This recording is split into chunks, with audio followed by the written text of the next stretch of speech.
The first teasers for M. Night Shyamalan's new TV show, Servant, have dropped. That's a headline on today's MBE Movie News.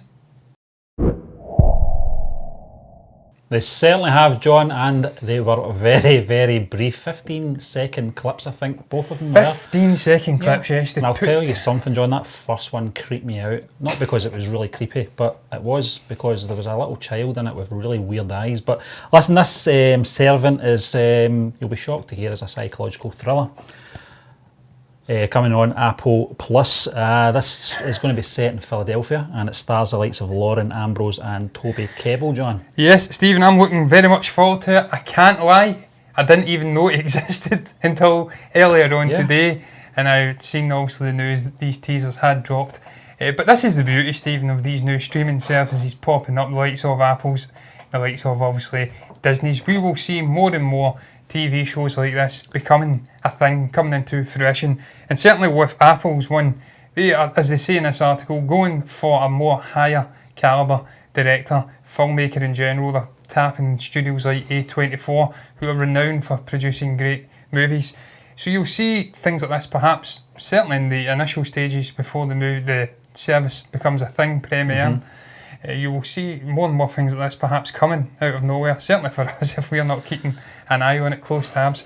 And this is what's happened with me, Stephen. I wasn't aware it existed, and look, the fact that it is a psychological horror, it's M. Night Shyamalan. The guy knows how to do the genre very, very well. I'm sure there'll be twists galore in there, and I'm really excited for it, not just because of him being involved, but because of those short little teasers, Stephen. Although they are short and sweet, you get a real sense of the feel of what this is going to be about. It's this creepy little baby. There's something not quite right. In fact, apparently there's a tragedy befalling the parents. They get a babysitter in. I think this tragedy causes them to split slightly. They're having arguments, and this invites an unwanted presence or spirit into the house. This babysitter comes in. Something's not right with the baby. The teaser, the first one with the baby, it terrified me, Stephen, for all the wrong reasons. As you said, uncanny valley in the absolute extreme. The eyes were strange. They were like Alita, Battle Angel. That main character from Alita, funny enough, that was her name. The big eyes, they didn't look real. I'm not convinced it is real. Obviously, you described the show perfectly there, John, but one of the other things that I took from these two trailers and this news in general is the calibre that we're going to be getting from this streaming service. When you get a first-class director like him coming in, these cast members as well, Lauren Ambrose and Toby Kebbell, fantastic very actors. Impressive. So it kind of they are kind of throwing down the gauntlet from the kick-off. Rupert Grint is in there as well. Apparently he's going to be taking part in this show as well, John. I don't know. I think it's the 1st of November it launches in the US, I think. I don't know if we'll get this either. We just seem to be living in caves over here in the UK with sky dishes outside. I don't know if we're going to get it, John. I don't know. I'd like to think we are. I don't want to really spend too much time on Sky Atlantic for everything that's coming out at every streaming channel in the US. I would like to have one of these streaming channels of our very own over here in the UK, so we can watch these things to our heart's desire. Stephen, I hope it comes out over here as well. I'm very much sure that it will. Thankfully, Apple, $1 trillion business, not in the pockets of Rupert Murdoch, won't give a single shit about what that guy's got to say. He has no influence on them. So I am absolutely certain we will see this streaming service hit the United Kingdom. And the fact that they are, as you say, is just getting in and teasing some of these high-class directors and filmmakers out. I think JJ's got something going on. I know Steven Spielberg's bringing some strange reboot of a series that was previously a thing. And then we've got Shyamalan in there as well. It's boding very well, Stephen, for this streaming service. We did speak about this previously, the streaming services in general. We did, And how this will certainly have to differentiate itself from the likes of Netflix. Well, I think it is Disney. already. Yeah, it is, Stephen, you're absolutely right. Disney will have their own unique content period. They'll have Marvel stuff, MCU. They'll have Star Wars, they'll have all of the Hulu, I think it is, or no, is it Hulu? I think it is. Well, I think the stuff maybe for Hulu might be a bit out the box, but certainly everything else that comes under the umbrella of Disney is what we expect. On the other hand, Apple Plus, we're going to see some things coming from left field. more certainly cinephile sort of a catered exactly content. I think it's going to be somewhere in between Disney Plus and Netflix, which we're going to get for original content, John. And as you said, they're a multi-billion pound organisation, and I hope we do, because I think it's very clear to see that we're big Apple fans anyway over here, and I'm looking forward to it. I can't wait to see this series. You probably noticed as well, we're talking about television series on our news channel now, because I think we're at that stage now. I think the world's at that stage now where television series are such a high quality now. And also, we want to talk about The Mandalorian when it comes out as well, so we're kind of paving the way for that as well. Absolutely, Stephen. It all comes under the entertainment umbrella at the end of the day. But just come back to the actual cast, Stephen, you're absolutely right what you say. The calibre of the cast have brought on board as well. Toby Kebbell, I know him best from Dead Man's Shoes. A powerful performance in that movie. You did mention Rupert Grint as well, obviously played Ron Weasley in Harry Potter. Very good performance throughout that whole franchise or that whole story. But he's went out and done theatre work as well, Stephen. He's really pushed the boundaries of his acting range. Yeah. I don't know much about Lauren Ambrose, I can't lie, but I'm sure if Shyamalan's brought her on board, then she has something about her. Maybe if I see her face and I look at her filmography, it will ring a bell. But just everything about it excites me, Stephen. The calibre of, without continually repeating myself, the calibre of filmmakers which are now being attracted to TV series, it does just emphasise again, this golden era, it just seems to continue everlastingly into the future for TV. We've seen so many filmmakers being drawn to it, so many A-list celebrities and actors, if you like, coming in and doing TV shows. Ewan McGregor, the list is endless. So it's exciting times for TV. It's exciting times for fans of film and entertainment in general. We have all these different streaming services coming out, competing for your hard-earned cash. But it will open up that slight conundrum, Stephen, of do you have to let some services go and then go with other ones?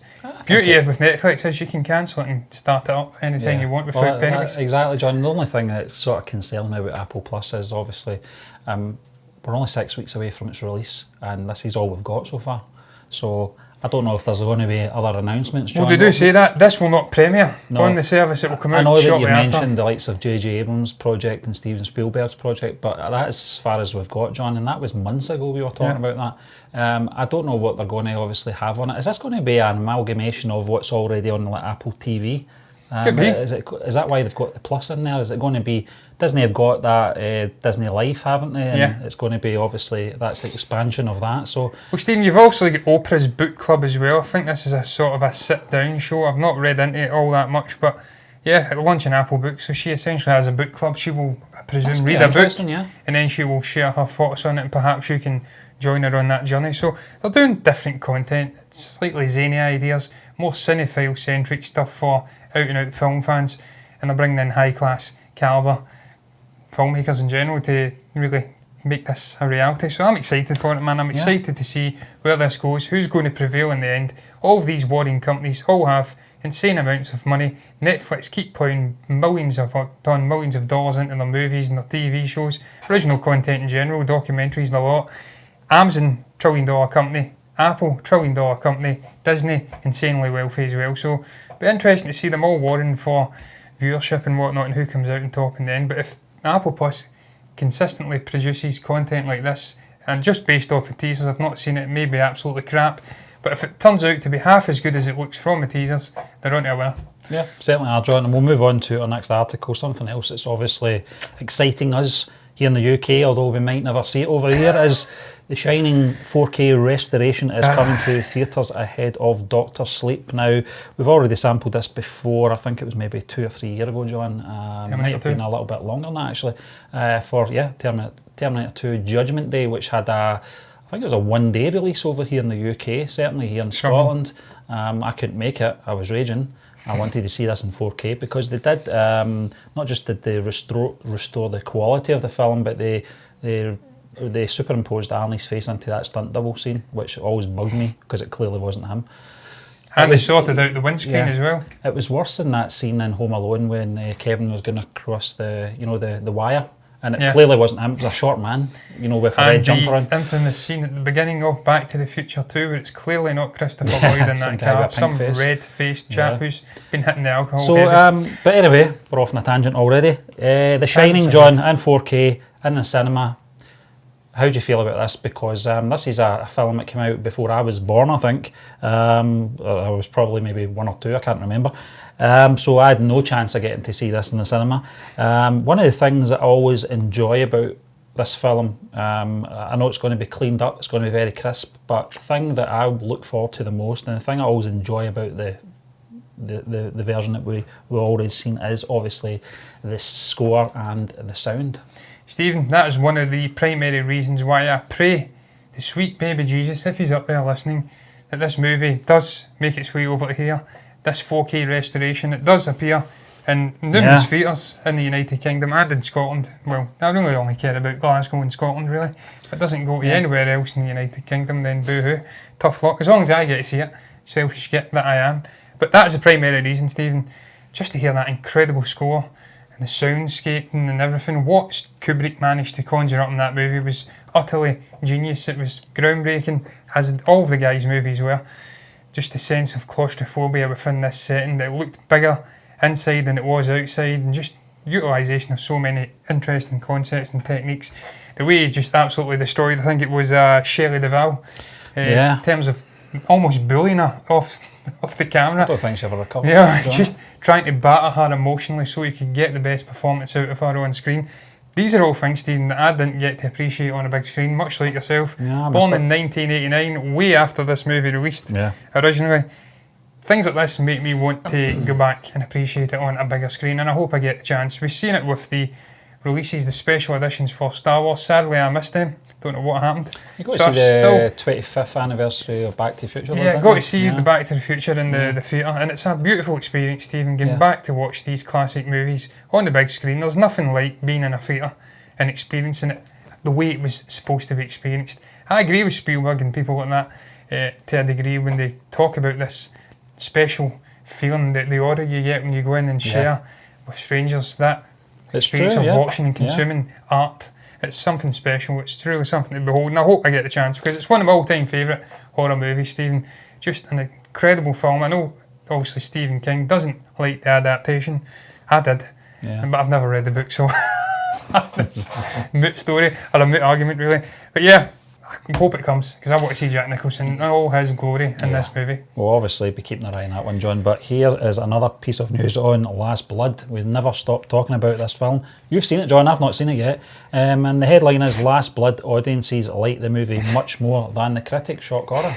Yes. And the original writer from First Blood as well didn't like the film, I must add. Well, I'm not surprised he didn't like the film, Stephen, because I do believe the original concept for First Blood was that he was killed at the end of the movie by his superior. It was a chap he spoke to, obviously, in that end scene.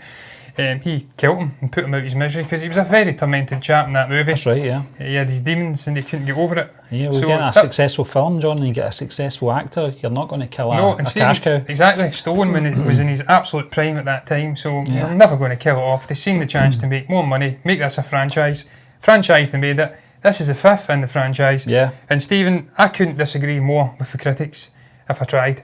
They are wrong. I'm sorry. They are wrong. 28% rated Rotten on Rotten Tomatoes. Are you having a laugh? I tell you, who's having a laugh, John? Rotten Tomatoes, but that's another story. Yes, I'll not get into that here. 28% rated for Rotten. No chance is this that bad a movie, Stephen. Is it the greatest movie I've seen this year? No chance. It's average, painted by numbers action in certain points. Yep. But that last half an hour is sensational. One of the best endings to a movie. Is it better than Hobbs and Shaw for action? Out and out action, perhaps not, Stephen, but for just the gratifying sense you get at the end, seeing him release utter carnage and hell upon these idiots, these antagonists. And it does a great job. I think it's Sergio Perez, something, as the actual lead antagonist, guy with long hair and the moustache. They do a great job, Stephen, in the first half. Some film of two halves. First half of the movie is quite slow burn.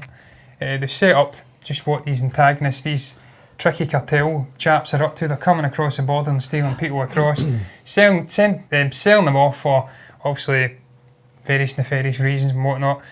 you end up taking his niece, and then this draws him in. Some stuff happens in the middle. I don't want to give the whole story away, but it sets up beautifully. In order for these movies to work, Stephen, you have to really despise the antagonists, have no emotional connection to them whatsoever. Then you can completely appreciate the ending when all hell breaks loose. And it does. Best thing I can say is it's like Home Alone 2 on steroids. Marvellous ending. I completely disagree. Stephen, I'm going off on a tangent. I'm giving my own mini review, which isn't anywhere near good enough. Do I agree? I know the reasons. This is what I'm going to do. I'll totally frame it from a different point of view. I'm not going to go off on what I was about to go off in there and rant.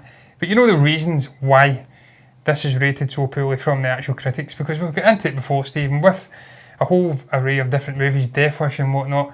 They are precious petals, snowflakes if you like, liberal-minded people who just do not like to see violence on the screen. Why do they go to see these films when they know what they're going to see? Exactly. We've seen it with the Joker thing we spoke about recently. Joaquin Phoenix walking out. They feel like violence on the screen may breed violence outside of the film theatres. It's utter nonsense. They will never connect with these type of movies. They have their own unique sort of movies they connect to, art house movies, more allegorical, people died in a horror film. Yeah, people died in a horror film, yeah. It Chapter 2 was another one. They were absolutely going off ahead about violence and stuff like that. It's a goddamn horror film. I think with a killer clown. I think these people would prefer every film to be made by the mouse, and his wizard hat. Well, that was what I was about to say, Stephen. You need the yin to the yang of these big blockbuster PG-13 family-friendly movies. Sometimes you need to do something different. And this is a Rambo movie. If you're not a fan of Rambo, don't go and watch it. Because it's not. None of the Rambo movies were all that great anyway. Maybe the first one. After that, they were what they were. Out and out, violent, beautiful movies. Well, the first one is always going to be the best one. Yeah, it was, because it was a real story about this tortured guy. And it was an original film as well, John, with original characters. And I think I remember watching Sylvester Stallone an interview talking about that first film. There must have been hours, maybe about an hour cut out the film where there was more dialogue.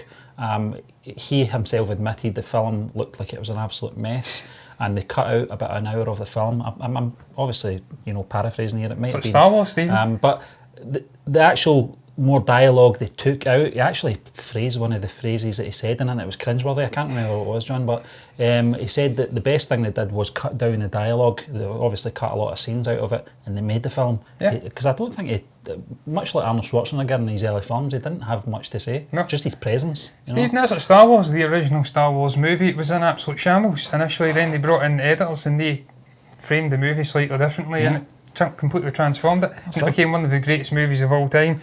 And you're right, Stephen, simplicity sometimes is best. Less is often more. And I thought it was a fitting end to the character. I don't know if they will, perhaps. I don't know. But I thought it was a fitting end. I really enjoyed it. I don't know if they could maybe do prequel stories. I know we were speaking about that previously, but I personally wouldn't like to see it. I think they should leave the character where it is now. I enjoyed the ending. I think Sylvester Stallone sometimes has a hard time leaving his characters, John. I think that's the problem. And sometimes his fans have a hard time as well, certainly with Rocky. We thought we saw the end of him at the end of Rocky Balboa, then he turns up in Creed, and then he turns up in Creed 2. He just doesn't know when to stop, and I don't blame him for that, because they're his creations. And he's still Rambo to an extent isn't, but the story obviously wasn't his. But he's still fit, but he needs to draw the line somewhere, Johnny. What is he, 73 now? 73, and he's still incredibly fit though, Stephen. That's what I will say. The shape he was in this movie, it was very impressive. He's in better shape than me. Stephen, again, the final thing I'll add, it just once again highlights the division between critics and audience members. What they see is perhaps sometimes framed through the spectrum of their own political sort of views and whatnot, and how they sometimes have a hidden agenda when they go to watch movies. Audience members are a little bit more purist in what they will go and in their opinion. They'll go and watch it and just view it and consume it for what it is, and then they'll give an honest opinion. There's no agendas. They have no reason to try and frame it through a certain viewpoint. And I think that's a more... Well, I mean, look, you can say 84% is maybe a little high. I'd probably rate it 75. It was a good action movie. Movie of two halves. Done a beautiful job of setting up the antagonist, and then he just took them out with absolute he's at the end of the movie, and it was very enjoyable for the last 30 minutes alone. Stallone is Stallone. I enjoyed it. It's not a 28% rated rotten film. End of story. There's an You're agenda wrong. there, John. But we'll move on to our final article this week, John. It's Bill Murray has been spotted near Ghostbusters 2020 set with Dan Aykroyd and Sigourney Weaver. Now, we've read this article, John. It's self-explanatory. He was spotted with Dan Aykroyd. He was spotted with Sigourney Weaver, who I do believe that he's actually friends with. Shock horror. He's known these people a long time, and he had dinner with them, which means he must be in Ghostbusters 2020. And maybe it was he had a bit of time to kill before he was flying over here. Dunhill. Yeah, that's right, John. To St Andrews, I should say, to the Dunhill Links Championship. Yeah, exactly. But he will be playing golf. What's your take on this, John? Because it could be something, but it possibly isn't anything. Stephen, I hope it is something. I hope he was over, even if it's just a cameo. They say in the article there's a high probability that he could be shooting perhaps a flashback sequence, or he's in fact playing a ghost or something. I hope he's in the movie. I hope we get to see the quartet, quintet, whatever it is now. I don't know what Paul Rudd's going to be playing. We've got Sigourney Weaver in there, Ernie Hudson. I think they're even saying that Ramis will come back as well in a flashback sequence as well. So someone used footage, So I hope they do somehow incorporate him into the movie. It'd be a shame if we don't get all of the gang back once again. We've seen that with Star Wars. Rick Moranis. Take it or leave it. Take it or leave it. Neither here nor there. Yeah, but yeah, I hope it is. I hope it is something. But as you did say, Stephen, I think it's all came from some chap on YouTube. I don't know who the hell it is. He says that he's definitely in the movie, and then there was shots of him snapped, as you did say, having a lunch or a drink with Sigourney Weaver and Dan Aykroyd. We ever got to good friends, the bottom? Yeah, I don't think we ever got to the bottom why Bill Murray wouldn't be in it. He's never come out and I've never seen anything. Maybe he's just doing a Harrison Ford and turning his nose up at one of the movies that made him. Yeah, maybe he's driving a hard bargain. I don't know for a good payoff. I don't know. Well, he's got all of those World Series tickets to pay for, Stephen, you know. Listen, I wouldn't mind seeing Bill Murray back in this. One of the reasons I went back to see the sequel after the original film was because of Bill Murray. Although the sequel, Ghostbusters 2 from 1989, I think it was. It was, 1989, wasn't a patch on the original film, but I'll double check, he was for me, he was the standout performer in that film, John. I think I was 8 years old when I saw Ghostbusters, so I hadn't seen Bill Murray's previous stuff, Caddyshack, etc. Yeah, tremendous movie. So I hadn't seen all that up to that point. I obviously saw that afterwards, once I knew who he was. But that was a film that sort of made me stand up and take notice of the man. And ever since, I've been following his career. Lost in Translation is one of my favourite films from the 2000s. I thought he was excellent in that. Groundhog Day, that's one of my favourite films, probably my top 10 actually. So, and it's all because of him. Yeah, and I think it is. It's his unique blend of humour. He's such a nasty humour about him. It's so funny. And sometimes I don't know if it's just Bill Murray playing Bill Murray or if it's just Bill Murray playing Phil Connors. I don't know, but I hope he is in this film in some capacity, whatever it may be. If it's going to be a ghost, it's going to be a ghost. I'll take that. I'll take anything at this stage because I don't want to see cameos like they did in that Ghostbusters film from a couple of years ago, where they weren't playing themselves. That's a terrible idea. I don't want to see Bill Murray coming in and playing another character. Yeah. I want to see him coming in and playing, obviously, his original character in this film. So I'm looking forward to it, John. It's good to see we're getting confirmation that Sigourney Weaver has confirmed that she's back as well. We already know Dan Aykroyd and Ernie Hudson's back. So, as you said, John, we're just waiting on the great man himself to confirm this. Stephen, I think he will be in the movie. And as you did say, look, even recently, The Dead Won't Die with Adam Driver, he's proven that he still has that unique humour. Yep. Which is something that you'd notice if it wasn't in this movie. It's palpable. You want to bring it back, have him reunite with the original cast, have one last hurrah, hand over the baton to a new generation, if in fact that's what they're going to do, and then we can close the chapter on that particular point in his career and the rest of the gang's career. Stephen, the final thing I would add, just as an aside to the actual Bill Murray story, is what we're seeing from Jason Reitman here. It's very intriguing, where he's essentially saying that he's putting his heart and soul into this movie. It's a real I believe he is, passion project. I don't know why I'm doing that. I feel like James Earl Jones is Darth Vader there. You don't know the power. But he's saying that he wants to make his dad proud. He wants to make his family proud. And he wants to make himself proud, because this is something that he was a huge fan of. He knows the legacy of the movie. He spent many summers, like other people his age in the 80s, watching these movies. And it's something he, as he says, he's really passionate about. He's met various Ghostbusters from Calgary, I think, in Alberta. Obviously fans of the movies who are deeming themselves Ghostbusters. So that's a guy that gets it, once again, Stephen. And that's what's really filling me with confidence for this movie going forward. It was a movie I didn't really think I wanted originally. But the more I've heard from Jason Reitman, the more I'm hearing about the story, the cast, people that are getting on board, I'm quietly confident that this will be a pretty decent movie, which will have, hopefully, close the chapter on the Ghostbuster series, a franchise if you like, unless they do choose to pass over the baton to a new generation and it goes all Stranger Things on us, meets the 21st century. Oh, who knows, but listen, I think we probably needed that 2016 version just to sort of really bring us down in the franchise as low as possible, to bring us back up. And that could be what we get with Terminator. I hope so, John. But listen, that rounds up this Wednesday's edition of Movie News. We'd just like to thank you once again for joining us, and we'll be back again tomorrow with Thursday's Movie News and the blog rundown.